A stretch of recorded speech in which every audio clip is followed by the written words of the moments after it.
ابن ابی بکر، ان کو حضرت معاویہ رضی اللہ تعالیٰ عنہ نے قتل کروایا تھا اور سویا ہوا مر گیا، اور اما عائشہ کو دیر تک یہ شبہ رہا کہ معاویہ نے مروایا. اس طرح کوئی آدمی اچانک نحمده ونصلي ونسلم على رسوله الكريم اما بعد قال الله تبارك وتعالى في القرآن المجيد وكلا وعد الله الحسنى صدق الله مولانا العظيم. ابھی جس طرح آپ نے ان لوگوں کے کلپ سماعت فرمائے، یہ اس بات کو ثابت کرنا چاہتے تھے کہ حضرت ابو بکر کے بیٹے محمد بن ابی بکر کو حضرت امیر معاویہ رضی اللہ تعالیٰ عنہ معاویہ بن ابی سفیان نے قتل کیا، جبکہ اگر تحقیق کی دنیا کے اندر جائے تو یہ بات کسی کتاب سے ثابت نہیں ہو سکتی کہ محمد بن ابی بکر کو معاویہ بن ابی سفیان نے قتل کیا. اور اس بات کو سمجھ لیں کہ محمد بن ابی بکر صحابی رسول نہیں ہے، یہ نبی کریم کے صحابی نہیں ہے. ٹھیک ہے، یہ 9 ہجری یا 10 ہجری میں پیدا ہوئے ہیں، لیکن نبی کریم کی صحبت نہیں پائی ہے، حضور کو نہیں دیکھا. اور انجینئر اس پر بڑا زور لگا رہا تھا کہ آپ الاصابہ کو اٹھا کر دیکھیں، اس کے اندر لکھا ہوا ہے کہ محمد بن ابی بکر صحابی رسول ہے. تو جناب یہ کہیں بھی نہیں لکھا ہوا الاصابہ کے اندر کہ محمد بن ابی بکر صحابی رسول ہے، بلکہ علامہ ابن جسقلانی نے سرے سے ان کا تذکر ہی نہیں کیا محمد بن ابی بکر کا. الاصابہ کے اندر آپ نے تمام صحابہ کو شمار کیا ہے، لیکن محمد بن ابی بکر کو آپ نے کسی جگہ نہیں شمار کیا. یہ میرے پاس کتاب ہے الاصابہ 7ویں جلد اس کی.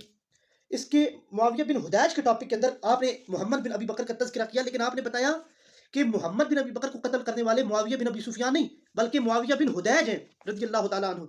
لیکن معاویہ بن حدیج بھی صحابی رسول ہے. ٹھیک ہے، ابھی آپ نے یہ ان کے اوپر میں اسکرین شاٹ ایک لگا دوں گا، یہ کتاب ہے نہج البلاغہ اہل تشیع کی، اس کے اندر بھی انہوں نے اس بات کا کیا کہ معاویہ بن حدیج نے قتل کیا. جناب حسن اللہ یاری صاحب دیکھ تو لیتے اپنے گھر کے اندر سے کہ محمد بن ابی بکر کو کس نے قتل کیا، معاویہ بن ابی سفیان نے یا معاویہ بن حدیج نے.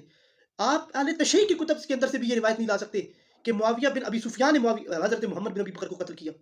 ٹھیک ہے، اب جو دوسری روایت ہے کہ آپ کو جسم کو گدھے کی کھال میں سلوا کر جلوا دیا، تو اس روایت کے اندر ایک مرکزی راوی ہے ابو مخنف، جس کے متعلق لسان المیزان کے اندر فرماتے ہیں کہ ہوا قذاب، وہ بہت بڑا جھوٹا ہے کہ آپ کے جسم کو جلایا گیا. نہیں جلایا گیا، بلکہ آپ کو جسم کے ساتھ سر سمیت ایک مسجد کے اندر دفن کیا گیا. ٹھیک ہے، اب یہ ایک میرے پاس کتاب ہے، میں جملے معترضہ کے طور پر بات کر رہا ہوں. یہ صلح امام حسن کے نام سے ایک کتاب ہے، قاری ظہور احمد فیضی کی. یہ 22 رجب کا میں تحفہ دے رہا ہوں، جو حضرت امیر معاویہ پر ایک تو اعتراض ہے اس کا جواب. دوسرا یہ صلح امام حسن کتاب ہے ظہور احمد فیضی کی، اور اس پوری کتاب کے اندر یہ اپنے آپ کو سنی کہلواتا ہے، بریلوی کہلواتا ہے، لیکن پوری کتاب کے اندر اس نے جہاں بھی حضرت معاویہ کی ذکر آیا نہ حضرت پیچھے کا نہ رضی اللہ عنہ کا، معاویہ معاویہ کہہ کر پکارتا رہا جیسے چھوٹے بھائی کو کہتے. اور ایسی خبیث اس نے اس کے اندر باتیں کی ہیں. مؤلفۃ القلوب میں سے سیدنا معاویہ کو کہا، دکھاؤ کس محدث نے مؤلفۃ القلوب میں سے کہا ہے معاویہ کو رضی اللہ تعالیٰ عنہ کو. اتنی بڑی خیانت. اللہ تعالیٰ سے دعا ہے اللہ تعالیٰ ہمیں ان فتنوں سے بچا کے رکھے. باقی یہ جو میں نے ابھی بات کی، اگر اس پر کسی کو بھی اعتراض ہو وہ مجھ پر اس سے سوال کر کے جواب لے سکتا ہے.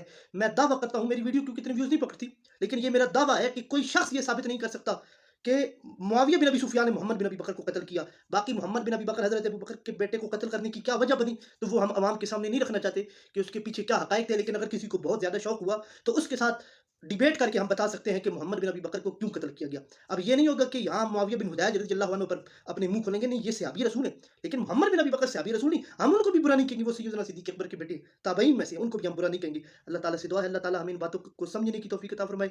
وما علینا الا البلاغ المبین.